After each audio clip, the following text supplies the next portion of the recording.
TCS Live, hockey's premier coaching conference, is coming up June 12th to 14th at the University of Michigan, located in beautiful Ann Arbor. TCS Live is where hockey's top leaders influence the evolution of the game by sharing their experience and expertise with our global community of coaches. Often referred to as the TED Talks of hockey, TCS Live is not your typical coaching clinic.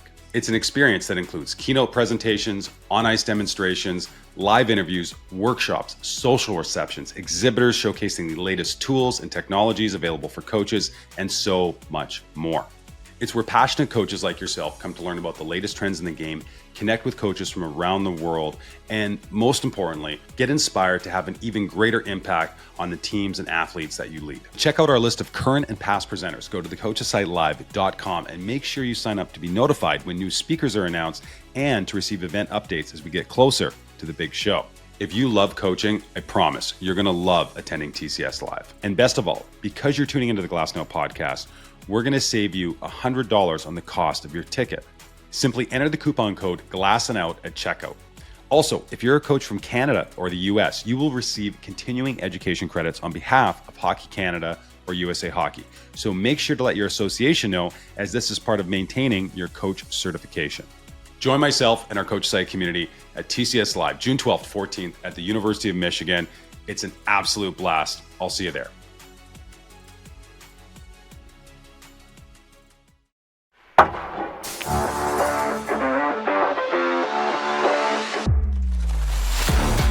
I want to go back to something else in your present. This is the number one takeaway I had from your presentation in Sweden.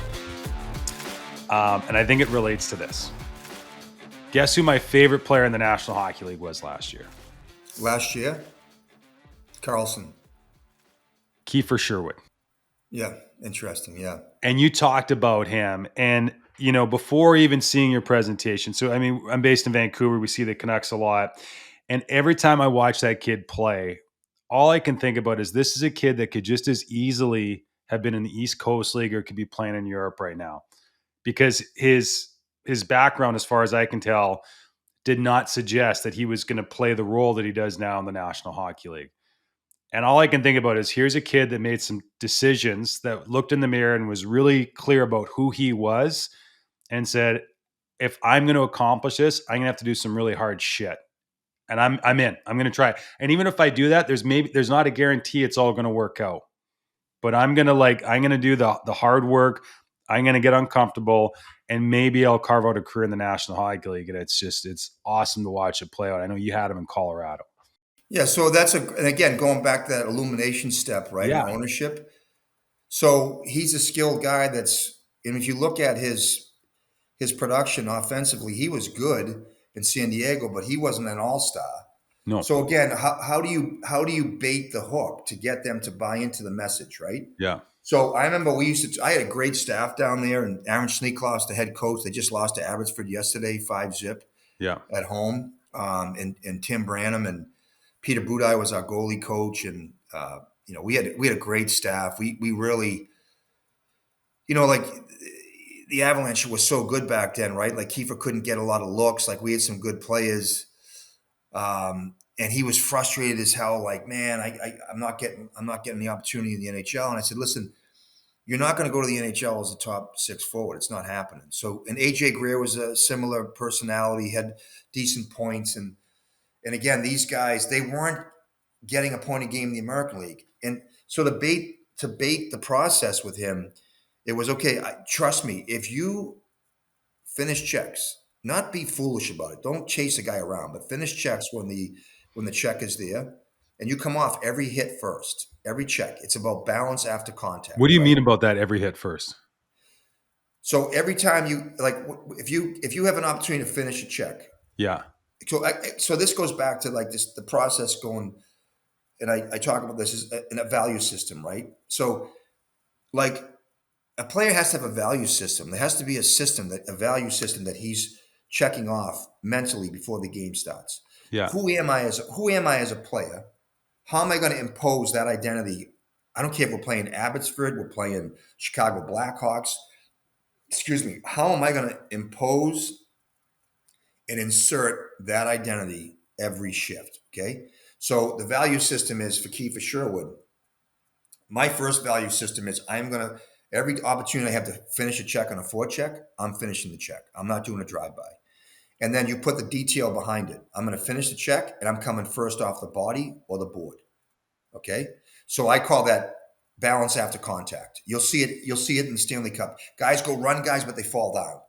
So then they're not coming off the body or the board first. So now they're out of the So play. Now we're down a man. yeah, Yeah. You're at a numerical disadvantage at that point, right? So and they look at you kind of funny, and I'm like, I'm not telling you to go chase the hit. It's going to happen. Like Butch Goring told me, I don't know, I was with Butchie in 98 with the Islanders, 99. He said, and Butchie was a finesse, Conn Smythe winning 4-time cup champion. Butchie's comment, which stuck with me, was that if you don't hit, if you're not getting hits in the game, you're not skating. You're not. Like you're not closing gaps, and you're not in the strike zone, and you're not finishing checks, and you're not getting sticks on pucks, right? So Kiefer would negotiate with his forechecking pace, okay? He would read. He said, stop reading and hunt, okay? Like, I'm not telling you have to go chase a hit down when the guy makes a pass 3 seconds later. But if you skate, the hit will be there naturally, right? So, and I said, the bait was, you're going to get more scoring chances. And you're going to drag your teammates into a fight. And you just use the word, Aaron, appropriately. It's going to become contagious.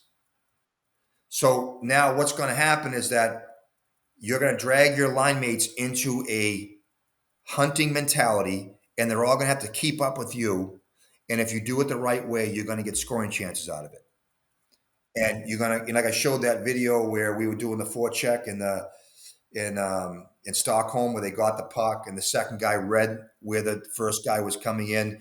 He read where the puck was going to go after first contact. The guy came off the contact, went to the net. And then we had my assistant coach was chucking the pucks to the net. Yes.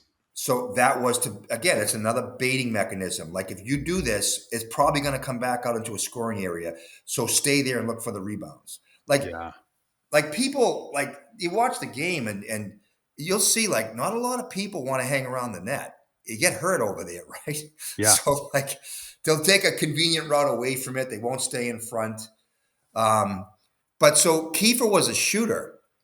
And I said to him, so if you do these things and you hang around the net front, and as we know analytically, like I forget the number, but like, let's just say it's 70% of the goals come within 15 feet of the crease. If you took a rainbow around, might even be crease, higher. Yeah. What is it?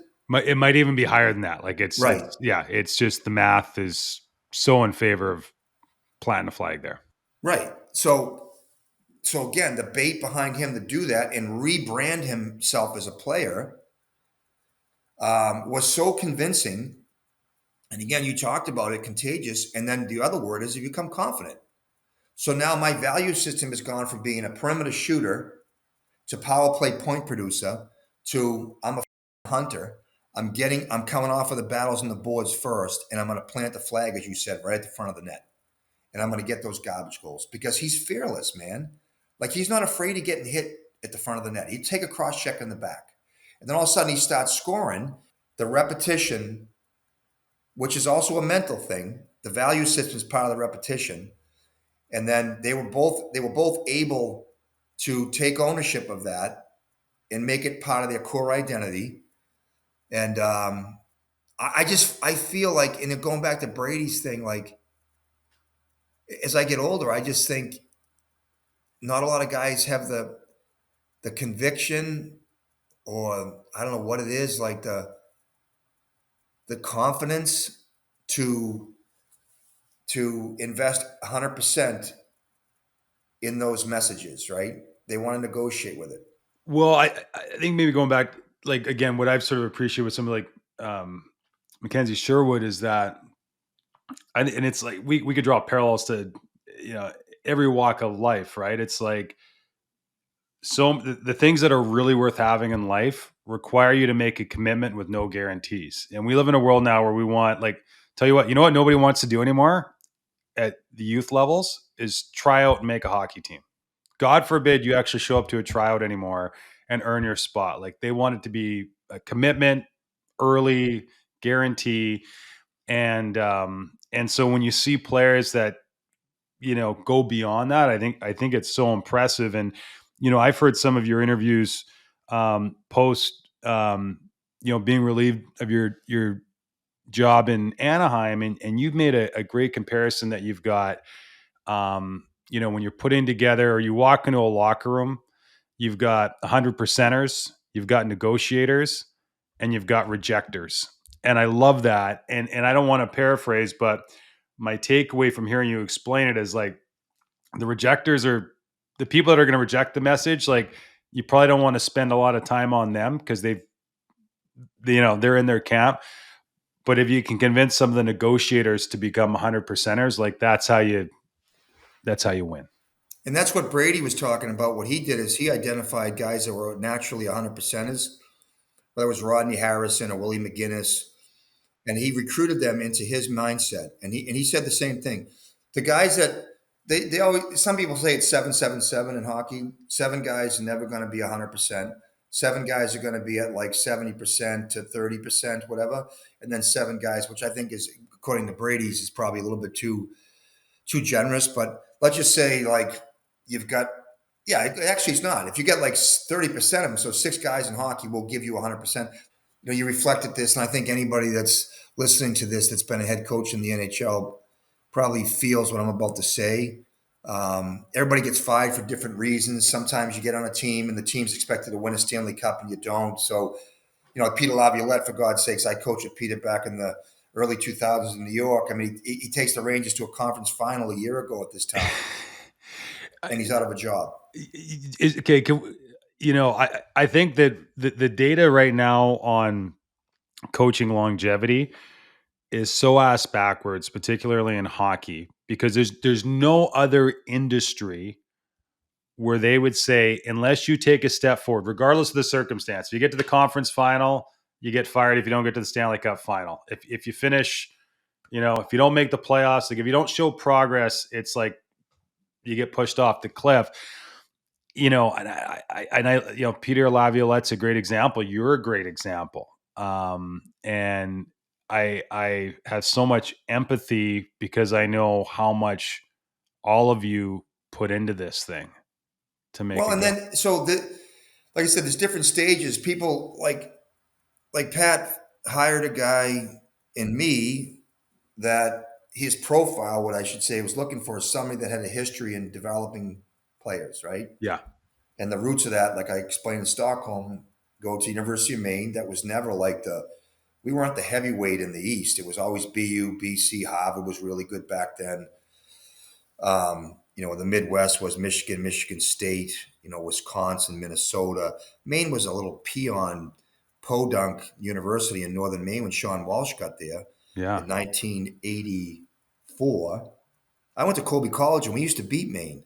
There was like Division 1, 1, 2, and 3 back then. There was no 1, 3. It was 1, 2, and 3.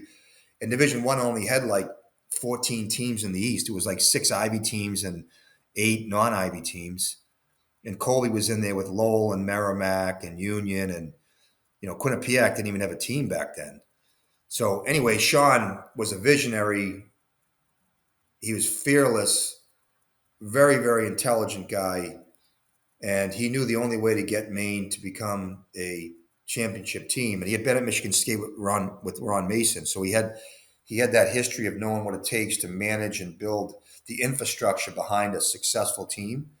And he was really, really passionate about communicating that. And I talked about, he brought in this Grant Stambrook, who was like this. He was like a wizard, the sage guy that knew all the details. I talked about how he was able to take, the sporting skills, whether it's football, basketball, soccer, and transfer them to the hockey sheet, And Sean recognized the value of that. And my development roots go to that. I think has been a part of my coaching core values. And Pat, was looking for somebody that could take a young team. I mean, think about it, Aaron. We had 11 guys that were born in 2000 and younger. 11. No, I mean, it's unbelievable. And not only that, like, a handful of them were carrying the mail for you guys. Yeah, at the end they were, and that's what you want to see. So that's, to me personally, like, like I was in a situation much like, David Quinn was and Ryan Wasowski's in now and Luke Richardson was in. Marty St. Louis was in this 4 years ago. I mean, everybody knows in the league which teams are in a rebuild, right? Um, Columbus was in the rebuild. They made a big jump this year, and the Ducks were in the Buffalo's been in a rebuild. Ottawa's in a rebuild for 7 years. Buffalo's still in a rebuild for 6 years. So we have all these. I mean, there's all these other organizations that are in a similar um, timeline, and what really I think I'm proud of, and I'm proud of the staff. Our staff worked really hard. Is that we were asked to put together a development plan that was very unusual in the NHL to accelerate the growth and the development of young kids, whether it's Leo Carlson, McTavish, Zegras, Lacombe, Mintukov, Zellweger, Cutter Gauthier, Sammy Colangelo. They're all 23, 22, 21, and 20-year-old kids. None of them have played over 200 games in the NHL. Think about that. None of them have. So, and like you said, so it starts with a year ago trying to build a foundational piece where their developmental steps, they're aware of what they need to do. Are you going to take ownership of it with the coaches? Are you going to rep it out religiously before and after practice? Are you going to be able to react to events in the game so that you can actually take the repetition like I took the surfboard and manipulate it around the wave? And then it's at the next point, which some of them will never get to this point. Can you manipulate the opposition by giving a shoulder fake here to get the defender to bite while looking at the targets to pass the puck to and find the skating escape routes? Okay. So that does not take a month. Okay. That takes, in some cases, years. Okay. Years. And I had conversations with our veteran guys. I had a great relationship with Strome and Killorn and Gudis and Trouba when he came in, and they were great people to talk to about reflecting. And they said to me multiple times, I can't believe these kids are learning how to do these things in the NHL, that they're not in the AHL. Now, Leo Carlson's a star. Like he still has a lot of work to do because physically he's a very slightly built kid. He's still a kid. He's 20. Mac T's a big guy, but they're the number of reps that they need to do to become real. And I use this word a lot, reliable in these events that I talk about. Like we'll talk about in June about, the forecheck and then what happens when you get the puck back on the forecheck, right? The number of reps they need to do that and be really good at it and be reliable at it. I mean, you could go back to those books, the Talent Code to Atomic Habits, and I've read them all. You can say the 10,000-hour rule and all this other stuff, but it's hard to do that in an NHL. And then the resistance, it's not the AHL where you practice 4 days a week. We get no practice time in the NHL. So for them to be able to do that, so you've got this lower end guys that need all these reps, and you've got these older guys. I call it the over 30 club. That was Vetrano, Trouba, Brian Demoulin was with us, Stromey, Killorn, Gudis, Brock McGinn was with us. They'd already done that stuff. It took them 6 years to do that. So they were good at like watching it. And then what I think what I guess when I reflect back at it, it happened a month and some change ago, is like, wow, you do all this work. And like we talked about a while ago, you have to attach like statistics to it. Well, we had a 21-point increase and we had terrible special teams. Our guys worked hard, but we just couldn't get the chemistry going. And I look at that and I'm proud of what we did. And as you noted earlier, after the Four Nations tournament, so it's 30 games to go, we were the fourth most productive team offensively in the NHL even strength. Wow. Nobody knows that. Yeah. We were the fourth most productive team in the NHL even strength in the last 30 games. And that production was driven by obviously McTavish, Carlson, Gauthier, Lacombe, and Zegras, and Colangelo. So 6 young guys were driving that. Well, I would say this, like, I think, hockey's it's a game of math, and traditionally, and I think at all levels, whether it's junior hockey, college hockey, you get a young player and you try and hide them or put them in situations where maybe they're playing with veteran players so they can get those reps and they can gain some confidence, and they can kind of do that in a way that it's not, if they make a mistake, it's not affecting the team too much. I just look at your roster in Anaheim and I'm like, the math didn't add up where there was any sort of circumstance where you could have hit anybody because, with 5 players on the ice, you were just always going to have a surplus of players that were finding their way. And, I've got a 22-year-old, and it's not lost on me that to be, 19, 20, 21, 22 years old in the 1%er club in any endeavor, like I think we underestimate as fans how hard that league is, especially in how, the fact that we've got, in some cases, teenagers, that can just swim in that league is unbelievable, in my opinion. Well, like a good example is Cutter Gauthier, right? He's a great kid, very coachable. You talk about that illumination thing, like he's going to do it. Like he wants ownership. Tell me what I need to do to be successful. And you've been around hockey your whole life, and there are certain fundamental things that you need to do to be at least reliable in the defensive zone. So when you come back in a back check, you need to shoulder check. You need to look what's coming behind you. If you're not actively tracking the puck, you need to find out where the target's coming from when you hit the brakes at the top of the circles, right? He didn't have any idea that had to be done crossing the defensive blue line. He stared at the puck, right? So, it was written about, I had to put him on the fourth. I didn't have to. I put him on the fourth line to take some pressure off of him and literally to build fourth line habits into him. To his credit, like he was a little bit surprised at first, but I mean, he had like 1 goal his first 14 games. And at some point he's got enough of a, I think, honest opinion about himself that he's like, yeah, I'm struggling. Like I'm losing my confidence. I said, okay, let's just dial it back. It goes back to the value system. Let's value doing these defensive things.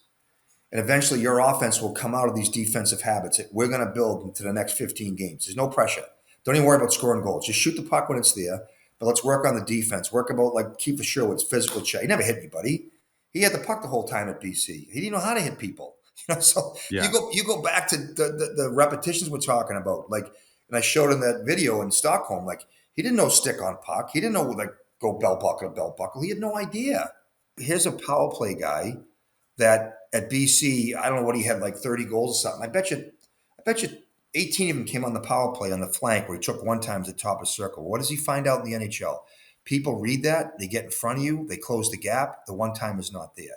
So what's plan B? Can you, going back to bait, can you bait the D, step to the inside, and shoot it past his shin pad? He couldn't do it. Okay, so not because he's not a good player, but because he wasn't aware that if you don't have the one time, you have to make an adjustment. So that takes time. So you have a choice at that point. You continue to rep it out with him before and after practice. And if he can't still do it, you have to take him off the power play because you're adding more stress to his young plate. And the process is being basically aborted at that point. So you've got to basically pull him out of the process and say, let's focus on these things. And I always say this, Aaron, I'm speaking in facts. I've got no agenda here, just in a factual world that we live in. No, but I think the takeaways here, Greg, for coaches is that the level of detail, and we'll just use the example on the power play. And I think that, the great thing about coaching is that, you grab these little details from listening to this podcast, going to a presentation in Sweden, having a, meeting with coaches after your game, and you accumulate these little things. And I look at the level of detail that you've had, and I can't look back on your history and think, man, like, in the same way that Cutter Gauthier has to acquire these details and skill, like you've had to do that too. But you had to, you mentioned already your time in Maine, like nobody gets to say, hey, you know what, I'm going to start my coaching career sitting in a room with Sean Walsh and Grant Stanbrook. You probably don't realize that you're basically getting a PhD. You might now, But, I would be curious about, like, how have you accumulated all this information? Because I think one thing that stands out to me in the National Hockey League, like, those players are so savvy. There's so much money at stake now that they're going to smell bullshit in 2 seconds. And if they don't feel that you have the details to make them better players, they're going to tune you out like you're gone. And I think I think that's what stands out to me, to get to that level and be where, in the National Hockey League, like, you have your own form of reps as a coach to accumulate knowledge that can help these 1%ers get a little bit better. Right. And that's what we were talking about earlier about the trust factor for your mentors, right? Yeah. You have to trust the player, the recipient of the coaching has to be trustworthy. And like you said, they see right through it. Like if you try to bullshit your way through a message, they're going to see it. And I think today kids are going to be a little bit more respectful. They're not going to call you out on it. In the old days, they might just skate away. And I can tell you a funny story. So back in '98, I was coaching the Islanders with Mike Milbury. Yeah. Remember Ziggy Palffy? Oh, yeah. So Mike wanted Ziggy Palffy to Great kill head of penalties. hair. Huh? Great Yeah, head he of did. hair. Yeah. So he wanted Ziggy to kill penalties. So I was doing the penalty killing back then. And Ziggy didn't want to kill penalties because he didn't want to block a shot. Okay. So you gotta block a shot to kill a penalty, right? So and I'm just like this. I was like 34 years old coaching the NHL. Ziggy was probably 25 or something. Sergei Nemchinov was like 38. I had like 3 guys older than me, right? And I'm a nobody. I'm just a nobody guy from University of Maine and U.S. National Program that just started. Nobody knew what the hell it was, right? So I remember I go, Mike, he doesn't want to kill penalty. He goes, well, he's going to kill penalties. I want him on the ice to kill penalties. So we're doing back then the blue, people forget the blue lines have been pulled back 3 feet. Do you remember that? Yeah, that's it. I've never, you know what? I haven't thought about that for years. Yeah. So they were 3 feet closer to the goal line back then. We moved them back when I was coaching the American League during the lockout in 2004. They moved back 3 feet, and they actually made the blue line, whatever, it might be a foot wide now. I made it like 2 feet wide back then. It was a weird thing. They went back to a foot, but that was the experimental year. It was 0405.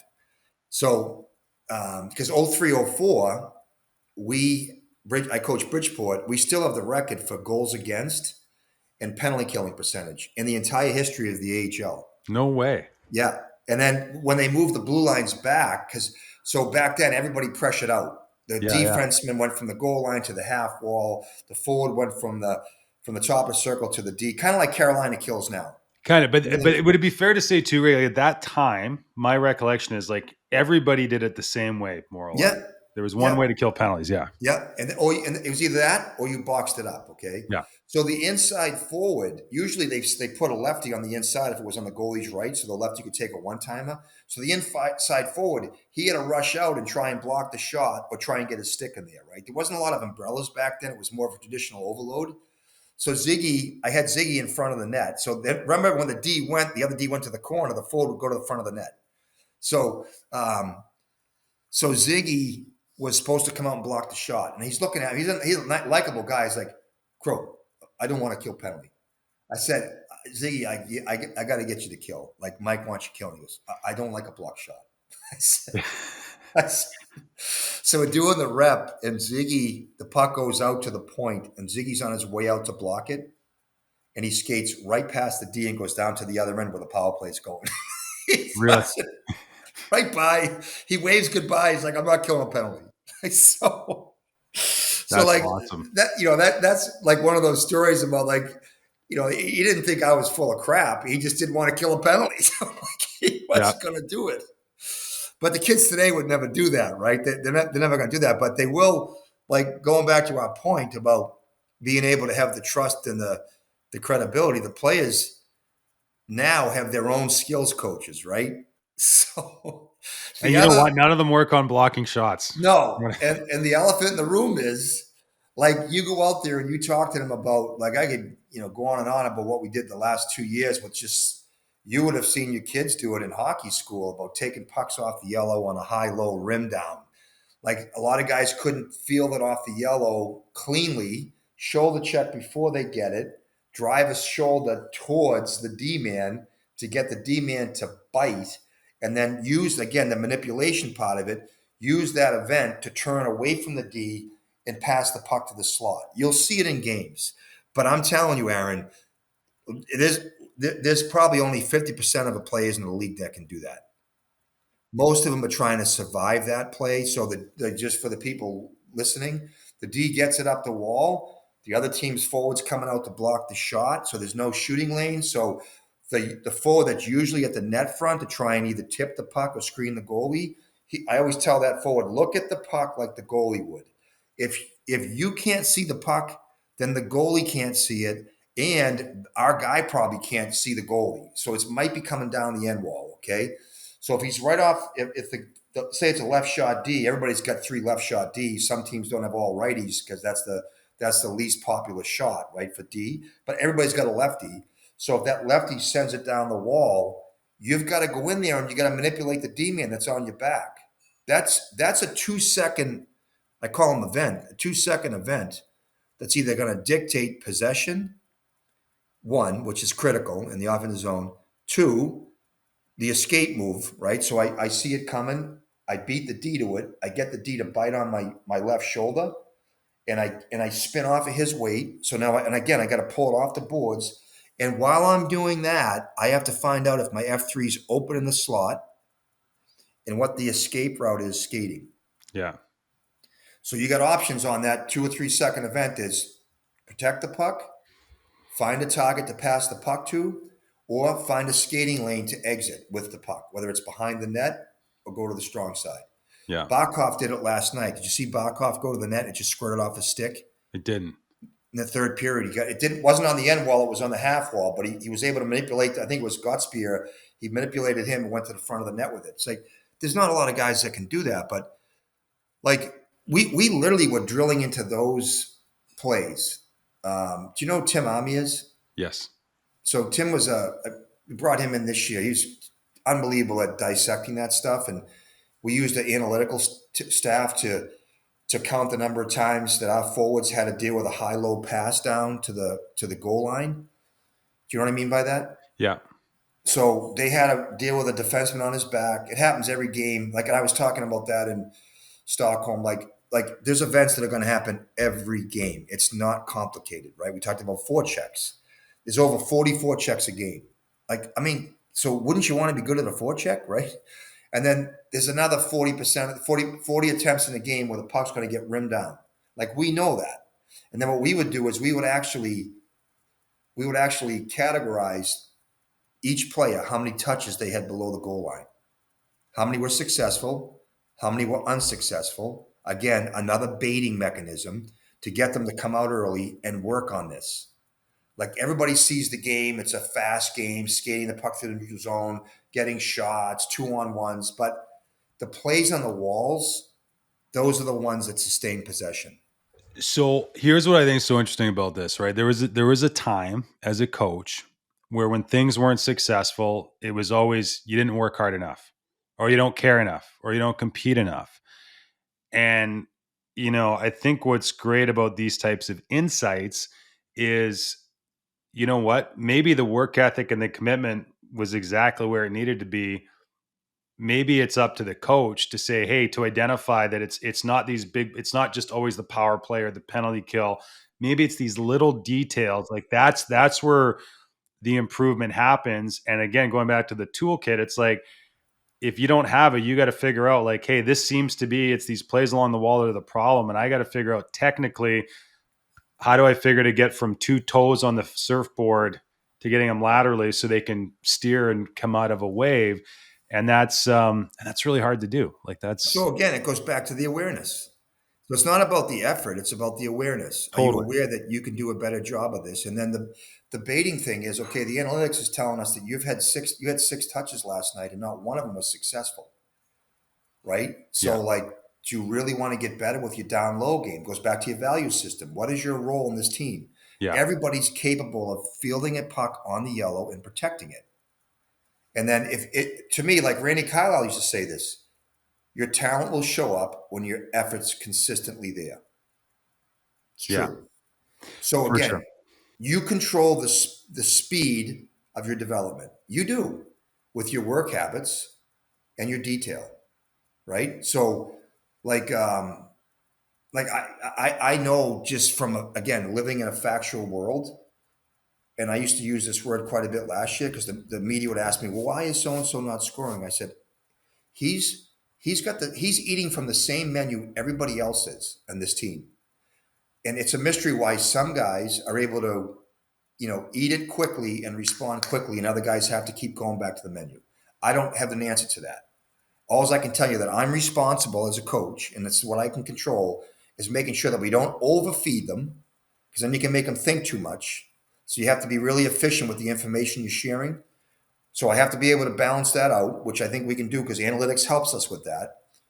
And we're making them aware of it. And then it's up to them to control the speed of that. And some guys pick it up really quick and some guys don't. But is there also something to be said that just because a player doesn't pick it up right away doesn't mean that they fail, doesn't mean that they're not a good player, but it might mean that they have to keep going back to the menu, and you can't, the alphabet, you don't get to go from C to F. You got to Exactly. follow the steps, and that you just got to, that's the patience and time that you got to build, that step-by-step process from a technical perspective, because there's no shortcuts. No, totally. And that's a great point because I've been in these rooms when you talk about players and the guy's at 22 and he's not his rate of development is not as fast as somebody else that's 22. So do you trade him? Do you resign him? That's scary. But I can only control like an environment. So I say it's an environment rich environment that we created. So I can say, um, I should say a value rich environment, right? So I can say when I sit down with Pat at the end of the year, like last year we did this, and you guys, we videotape practice. So then we show it to him in practice, Aaron. So there's the repetition in practice, and you see it, and they're okay. I get it now, but I would say okay, they've all been exposed to the same development plan. I'm not, I can't tell you when, okay, why does Leo pick it up faster than Mac T? I don't know. Like I'm not a scientist. Like I don't know what happens, but Mac T will eventually get it because he works his tail off.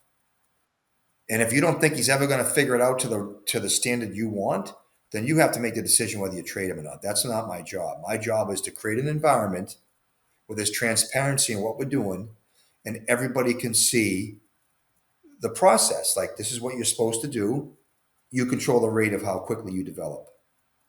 Well, here this is my biggest takeaway from the presentation you did, and I'm really excited to see it, kind of the boiled down version at our event next month. But I'm a coach of 6-year-olds right now, and so it doesn't really apply what we're working on. But if I ever got the chance to go back and coach junior or college hockey, I was always of the mindset when you'd kind of look at your plan for the season, I'd be like, okay, we need to spend X amount of time a week on the power play and the penalty kill. And you had these big block things, and you said, we just need you drop these blocks in your schedule and the time. And if I had a chance to do it again, I would re-engineer it and say, like, what are the events that happen the most in the game?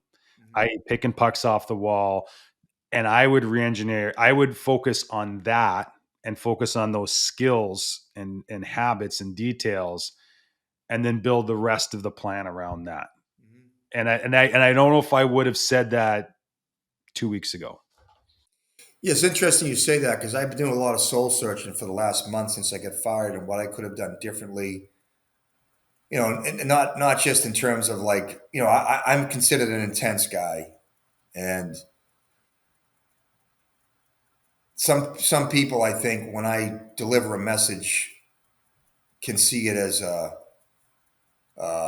sometimes harsh. Okay, going back to I was listening to that Brady Belichick thing, and the players were talking about Belichick's style, and I'm not comparing myself to Belichick. Okay, but he's a very matter of fact guy. Um, I'm a product of my experiences. I've been around people in my life that have been very strong willed, direct, honest people. And I have responded to that. Like, I don't like, I can see, like we talked about, players can see through the BS. I can see through when somebody's trying to finesse a message to me and not being direct with the message. Like, I just want to know, tell me what I need to do to be better. You don't worry about hurting my feelings. Okay. Like, I'm going to be okay. Okay. So, but I think today, like there is a different culture, Aaron, and you know it. You have a kid, and I talk to my coaches that have kids. They don't process information like I did when I was a kid, and I don't even want to go down that rabbit hole. But when I look back at the last couple of years, I think that, and I've said this before, like when you're trying to radically change a culture, because it's a culture change here. You know, it went from, the Bob Murray was here forever, and I don't know Bob Murray, but he went through a personal crisis in his life, right? That was tough what he went through, and I have a lot of, obviously as a sober person, I have a lot of respect for him, for what he did. And the organization hired Pat, and Pat's got a different vision than what maybe Bob Murray had. So there's going to be collateral damage. Like, people are going to lose jobs, players are going to get traded. Like, that's what happened. And like, there's no way to avoid that. Okay. So when you're brought into that situation, and I'm the leader now, I'm leading the troops, and I'm being, I'm being hired to radically change a culture, to speed up the acceleration, to speed up and accelerate the development curve with young kids. There's going to be people that are upset. I'm sorry. It's very difficult to avoid that. And going back to your comment about if you had to re-engineer the way you did practices, you would focus more on these events that happen consistently throughout games. Well, the first thing that happens when you do a rebuild is you have to create a standard. You have to have a standard, and then you have to hold people accountable to it. It is no standard if you don't hold people accountable to it. So what's the accountability? Is it harsh? Is it soft? Is it negotiable? I don't know any other way, Aaron, to hold people to a standard without having a consequence to it. Now, the key thing is the consequence: sit a shift, sit two shifts, sit a game, sit a period. That's up to my discretion, right? What's the consequence if somebody wants to not work out hard in the weight room? Again, going back to Tom Brady, the ideal situation is to get the leadership group to take ownership of that standard and police it, and then mentor the young kids by mirroring behavior. Give them an opportunity, right, to watch you do it, so that they can actually follow you. Again, that is something that's not done by turning a switch on. You have to recruit your leaders to do it religiously. And some of them may not have ever had that responsibility in their careers because they've been the guys watching the older guys do it wherever they've been. We're not getting Sidney Crosby here. I'm sorry. Like, he was not here. Kucherov was not here. Like, I just talked to Killorn about Kucherov. He said, no, he worked his ass off. I watched Pittsburgh practice. I think I told that at Stockholm. I was like, oh my God, did Malkin and Crosby and Letang work? Like, when you have that, when you have those leadership guys, like, you're so blessed as a coach. And that to me was probably the thing that I learned the most from. Because after my first year, like my first year with the Ducks, it was like just trying to hammer the standards home over and over and over again. And I probably got to the point where the players were like so sick of me. He's nonstop at the standards, nonstop. And I'm sure a lot of them would have, like, if I was hitchhiking, they would have ran me over. They wouldn't have picked me up, right? So like, I get that, right? So, but that's that like I think you kind of again touched on it earlier that there's 32 teams in the league. Not all head coaching jobs or objectives are created equal. Like, the job that Paul Maurice was brought in to do with the roster he inherited is very different than Jeff Blashill is going to get in Chicago. Like, it's the same title on the business card, but I would imagine it's two very different job descriptions. Totally. And that's where, like, these rebuilds, like, they're not pain free. Like I said, not like going back to your engineering of practice. Like, so that's like when I talk about, you coach a 6-year-old team, and okay, my standard's this, guys. Like, you're not quitting on the drill. Like, you're not negotiating with your compete level, even though they're 6-year-old kids. They may not be able to physically do it, but the messaging is in their heads. And then the other piece of it is you have to have structure on the ice. And Aaron, everybody in the NHL knows how to forecheck, back check, breakout. They do. They know how to do it. Okay. Yeah. But the question is, do they have the details like built into their DNA naturally Yeah. to do it over and over again? That's the biggest challenge coaching in any level is I like the word, can you engineer your players? And I showed the clip on the forecheck. So they all are intimately familiar with each other so that when you go back to get a puck on a breakout, you're the defenseman and the centerman that's coming to support you sees your body language. He's like, oh, I know what Aaron's going to do. And he can read that. Yeah. You instantly play faster Magic. as a group. Yeah. Yeah. You know what? It's, and I think what you just described there, that feeling is probably why, and this is occurring to me in real time, but I think that feeling of recognizing when players get that, that's why people stay in coaching for 30 plus years. Because once you experience that, there's a joy. Nobody gives you a trophy. There's not a press conference at the end, but just seeing players, because it takes time and effort, it's magic. It's pretty cool. Greg, literally last night, funny enough, I'm doing a bunch of reading up on you. I'm on the couch. And so I'm like, I'm going to throw on a show. And I threw on, there was a Magic Johnson documentary on Apple. And so I'm kind of like mostly not paying attention to it, but it gets to a point where they talk about like the rivalry with the Celtics. And they're showing the footage of going into the old Boston Garden. And they're talking about like just what a dump it was, and the dressing room sucked, and like they would crank the heat on and it was miserable, and it was there was gamesmanship involved. I think you talk about culture. I think the gamesmanship they talk about and that competitive will that the Celtics had in the 80s, somehow that overtook an entire city, a city that you grew up in. So I'd be curious, do you remember the first time you stepped foot in the Boston Garden? Yeah, it's funny. I was on the NHL Network, and Catherine Chappell was asking about Brian Boyle and Mike Rupp with a co-host and stuff. And it's funny. It's asked to me. This is like the third time somebody asked me this question in the last like 3 months. Blown away. Yeah. So when you're a kid, I don't know. Like I remember the Canucks. Right. I used to like that stick they had in the middle, like the simple blue and the green uniform. Yeah. They went crazy with the uniforms, but the Bruins always had the same uniforms, right? Yeah. Over and over again. So I remember as a kid, and again, I'm 61. I'm going to be 62 in like a week. Aaron, there were only 3 TV channels, okay?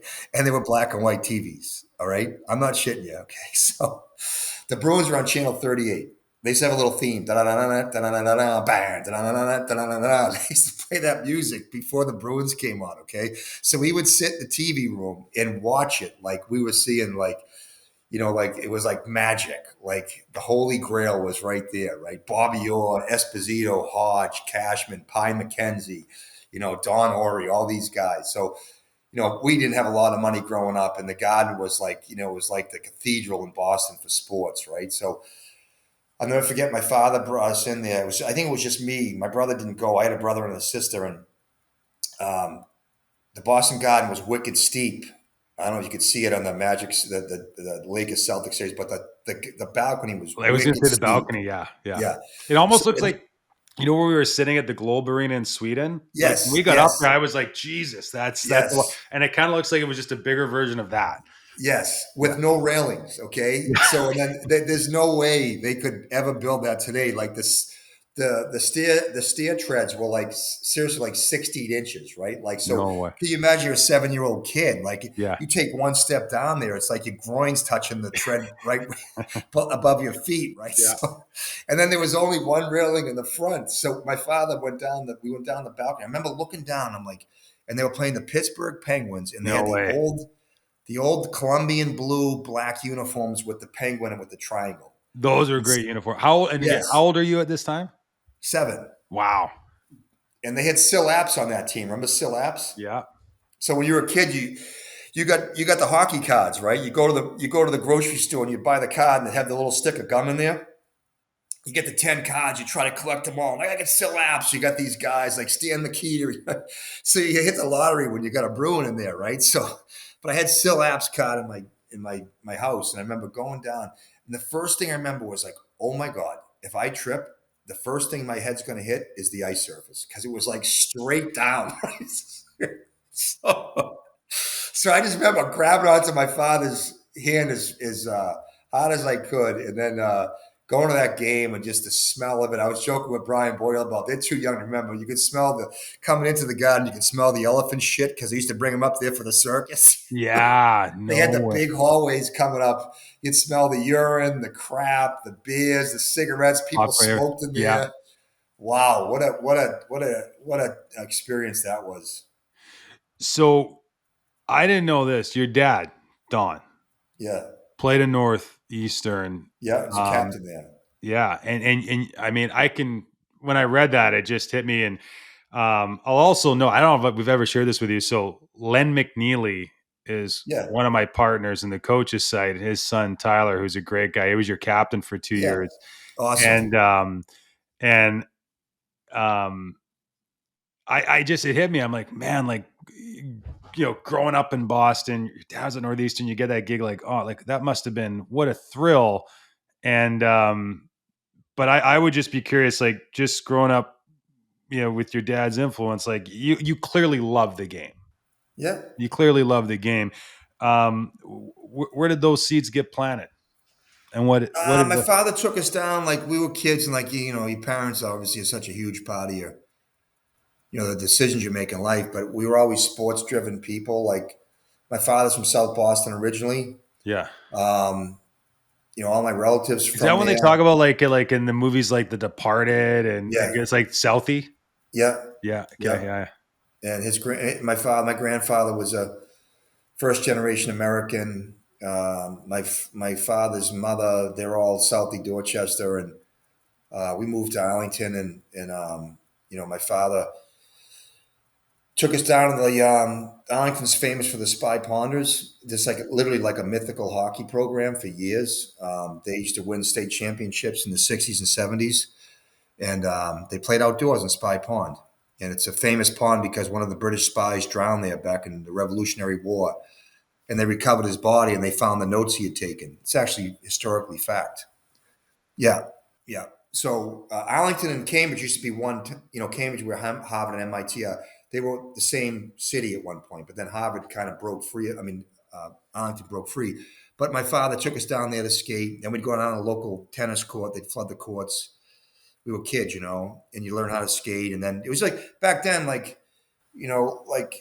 people in my generation know this, like hockey and all the sports was such a community related thing. There was no travel teams. You played in your city. You played played against your own neighborhood. You'd have a neighborhood team. And I was on the Penguins and somebody was over on the Kings, and you'd go down to the MDCs or outdoors and you'd play pickup hockey. Your coaches would come down and you'd just play hockey, like when kids you drive by a basketball court and kids play basketball. So that's how I learned. You played outdoors. You froze your ass off. It was cold back then. And it was great. It was so much more of like, it was weird. Like, I don't know what kids do now, but it was such a community driven thing. It was like there was pride in it, right? And then when you were able to actually go to the high school, you make the team. It was like a big thing. Like you see in those, they have those ESPN shows about Texas football, right? High school football. That's what it was like in Boston back then. Like Arlington, South Boston, Somerville, Medford, Revere, they had like great teams. I played in the Garden in front of like packed house in the state tournament. Really? Yeah, packed. Like the final 16 teams would play in the Garden. Every game sold out. Every game. And my sense is that in that era, there would have been, probably at least one player per kind of birth year class that went on to have a legit NHL career. Like it just Bobby Carpenter. Yeah, there you go. Bobby Carpenter was absolute stud in high school. I went to 3 different high schools. Didn't he get 5 goals his first NHL game? I don't know if he had 5, but might have been 4. I'm pretty. I got to look that up. I'm pretty sure. I don't know why that popped in my head, but I'm pretty sure. yeah, Yeah, Washington Capitals. He was at St. John's Prep, and I was at Arlington Catholic. I went to 3 different high schools. Believe it or not, my brother actually got stabbed in the first high school, and yeah, so my parents had moved us into a private school in Cambridge. And then my last year went down to Catholic, and the Catholic league was like Matt and you on St. John's, but Bobby was in that league, and he was an unbelievable player. Listen, Greg, this has been. I know we went into overtime, and really appreciate you squeezing us in here. And I think I speak for everybody. We're so excited to get you on stage at TCS Live and have you back there. And I know from having a preview of what you're going to be talking about, it's going to be insanely valuable for all those coaches in attendance. So thank you. Yeah, you're welcome. I enjoyed it.